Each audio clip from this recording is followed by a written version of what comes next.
Well, on Open Exchange, I'm going to introduce the next little segment of the show while Nazipa calms down. It's Women's Month kicking off today, and Forbes Woman Africa is planning a very special cover to celebrate the success of women. Editor of the magazine, Renuka, Methil, comes into the studio now with us. Good morning to you, Renuka. Tell us what you've got planned. And it's a special month, and yes. Forbes Africa Women is a relatively new magazine, so it's a big opportunity to make a splash. I know. Forbes Woman Africa was launched as a premium women's magazine in October last year, and since then I came on board in February. So we're very excited about the product. There's just so much to do, so many African stories to be uncovered, just waiting to be told. We need to see it as it's a Pan-African publication, so we need to see it in that context. It's there's just so many stories of success, stories of hope that are waiting to be told. In the African continent, and these are women. The women that we address are four-dimensional, not even three-dimensional. Yeah. I mean, they wear many hats. They're teachers, they're mothers, they're wives, they're entrepreneurs, business leaders, community leaders.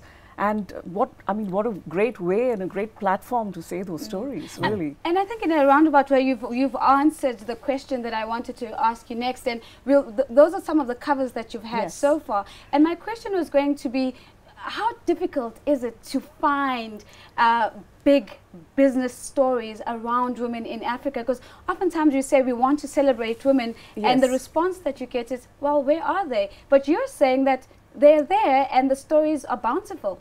The stories are definitely bountiful. Look at us, Nuzi. You're sitting in front of me.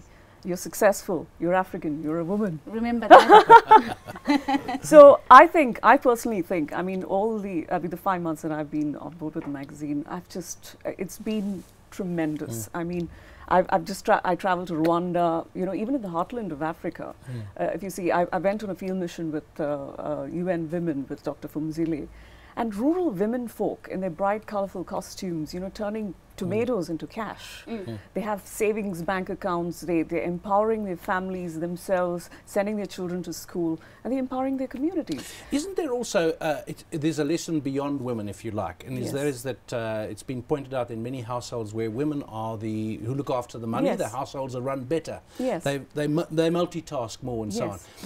Isn't there a problem, though, perhaps, that you have to tend, because of advertising, perhaps, or because the look of those two covers that we had, it's got to be glitzy, it's got to be women who are really successful. But glamorous. Yes. But you also want people, I'm not saying they're not glamorous or attractive, but perhaps not household names, not glitzy, so they maybe don't sell the magazine.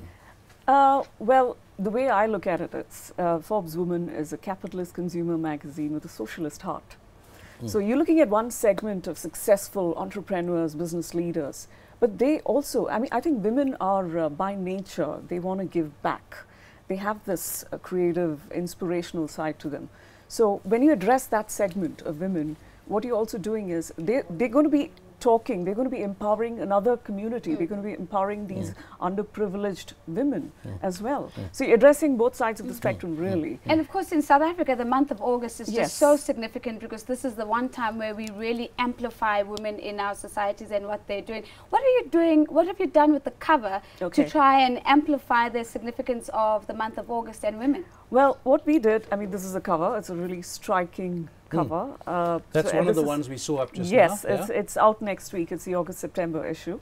And what we did was we focused on the creative side of women. I think inherently every woman has a creative dimension to her, whether it's creating a business, a product, or anything at all. So, and women are by nature, they're inspirational, they're ethical, they're change agents, they're transformative, they transform society in positive ways.